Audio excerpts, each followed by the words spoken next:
To lead in a world that never stops evolving, you need insights from those who are driving change. Welcome to Breakthrough Innovations, where we bring together the top leaders and innovators who are reshaping their industries. I'm JL Heather, the Principal Executive Coach at Center, and in each episode I sit down with game-changing executives who share the strategies, insights, and challenges that fuel their success. In the next 20 minutes, you'll gain practical takeaways to drive your own breakthroughs. So if you're ready to stay ahead, join us here on Breakthrough Innovations. Hello everyone, welcome to this episode of Breakthrough Innovations. With us today is Deb Coviello, leadership consultant, designated CEO whisperer, and the author of the highly acclaimed book, The CEO's Compass, Your Guide to Get Back on Track. Deb brings to the table over 30 years of experience in quality and operational excellence roles, making her an invaluable resource for CEOs and C-suite leaders of tomorrow. As the drop-in CEO, her passion lies in helping CEOs navigate the complexities of their organization, assess the landscape, and find effective solutions to their technical business issues. Deb is a mother, community builder, wife, curler, foodie who loves to cook, loves to create, loves to help others, and has the superpower of deep listening in her voice. Deb, thanks for being here. JL, it is my pleasure, and thank you so much for that introduction. Looking forward to sharing the best insights with you and your community. I love it. And with that, why don't you tell us a little bit about your story and how you got to where you are?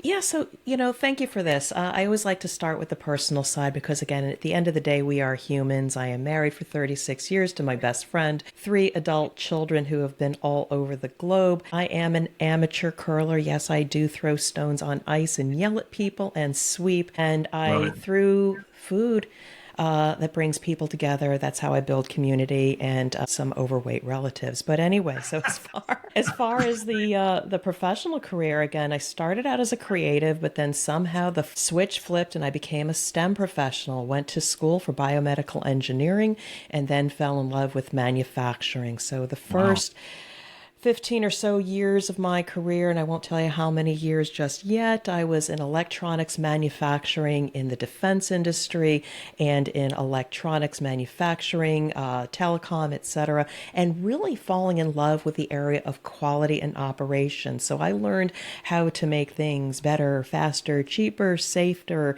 and then had the good fortune, not always people have this fortune, is to switch industries. So I later, halfway through my career, went into the chemical industry, chemical manufacturing, specifically flavors, fragrance, and food.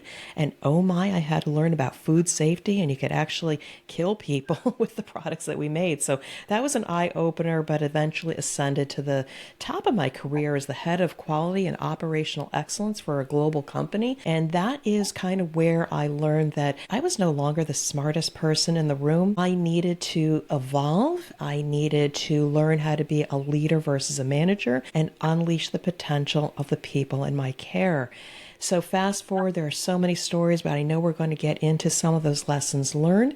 But I was kicked out of the nest about 5.5 years ago, and it was the best thing that happened. I had the opportunity to reinvent and innovate who I was and what I was meant to do. So, Illumination Partners opened the door. I now support C-suite leaders through some kind of business transformation, but I so enjoy the creative side to be able to share my insights, to podcast, to write a book, and educate and elevate others. And so here we are today. You've been a wonderful guest on my podcast, and just grateful to share my insights with your audience. I love that. And it's always fun to talk to people who use both sides of their brain, because I feel like I struggle with the creative side some days. So I know one of the things you talk about quite a bit is the concept of feedback failures, and you have these 3 simple words that help people get to a better outcome. And I'm curious, I'd love to hear more about it. So I stole these words shamelessly, but if they were good, so be it. We innovate and reuse what does work. And the 3 words are continue, start, and change. These are the 3 simple words we use in the framework of feedback. Now, 2 quick stories. I was a mid-career engineer. I was in a room of executives where we were discussing who might be my replacement and the specific job requirements, and it wasn't going in a way that I understood or agreed with. And when I said, shouldn't we be doing it this way, it fell upon silence. And I didn't get any response, but the silence was deafening. And later my boss took me aside and said, you shouldn't have said that.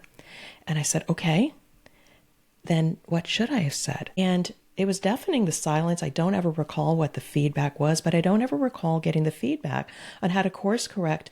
And the end result was I went very silent for many years, not expressing what I thought. And then I came upon somebody at a later job who talked to me about feedback, what to continue, what to start and change. And so what those words mean, because feedback can be fearful. Nobody wants feedback. They always think it's constructive or critical. But when we use three simple words such as continue, what should you continue? Because it's a strength.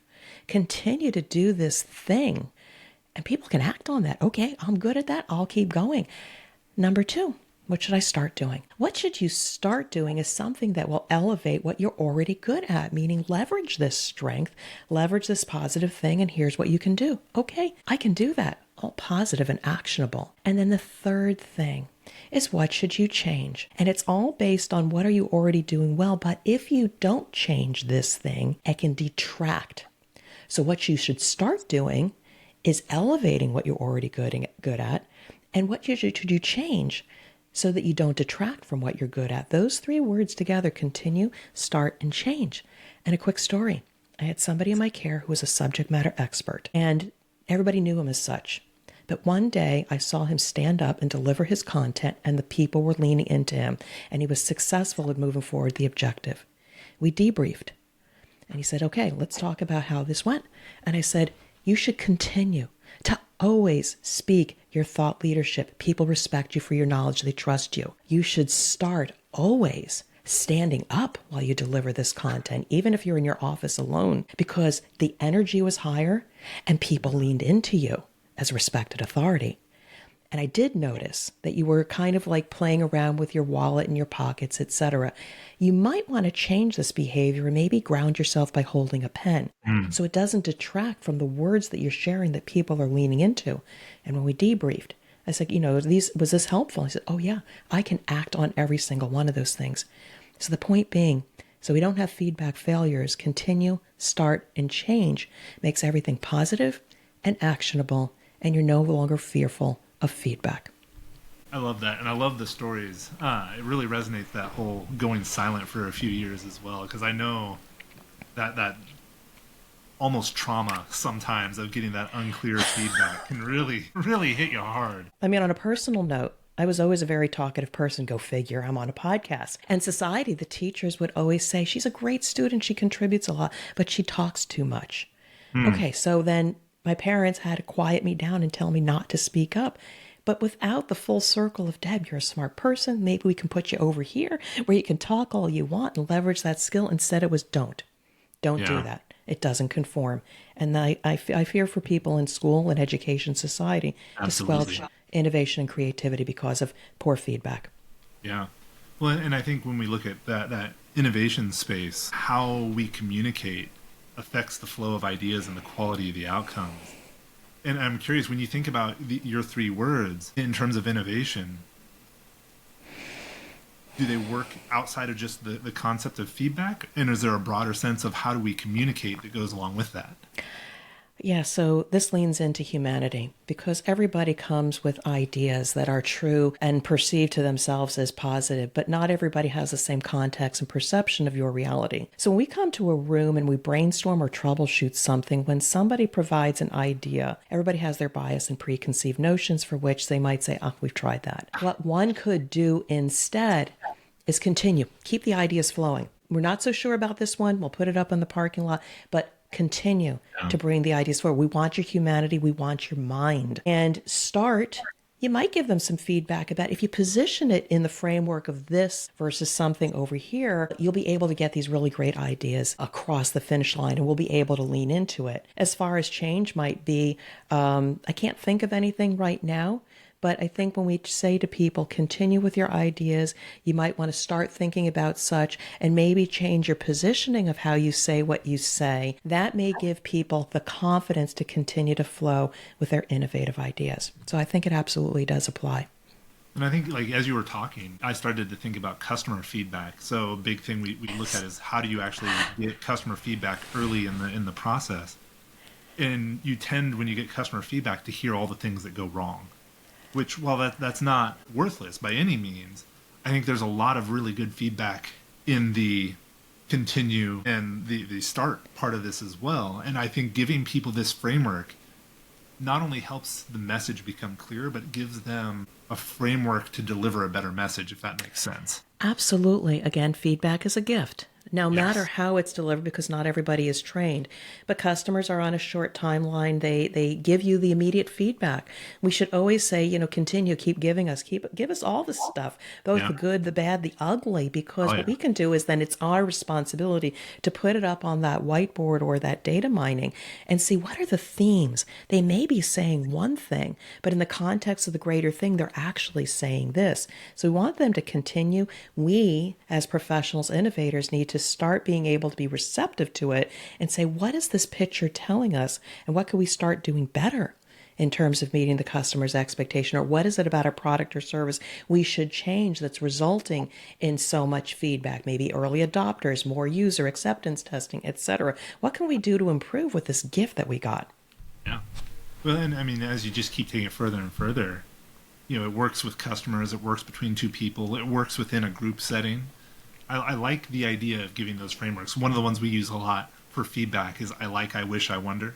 I really like this. I wish we could do this. I wonder how this might happen. And I think it builds on it from a different direction. I love that. I've never heard that before, but it almost speaks to the language of a child. They only know black and white, binary. I want this, I don't want that. I wish is thinking possibilities, and too often in society we squelch people's possibilities to conform within a framework. And then the wonder, far beyond what is even in the context of, I Right. wonder what's possible, not just Venus or Mars, but what about Jupiter or Saturn? I love it. We need more childlike thoughts in the work that we do. Well, it's funny because I think was it, they did a study like in terms of creative ability as we age, and unfortunately for most people, the peak of their creative ability is when they're a child, and it slowly ekes out as they go through school and all these other things. So sometimes I feel like these frameworks are a good way to maybe put some of the child back into the creative process.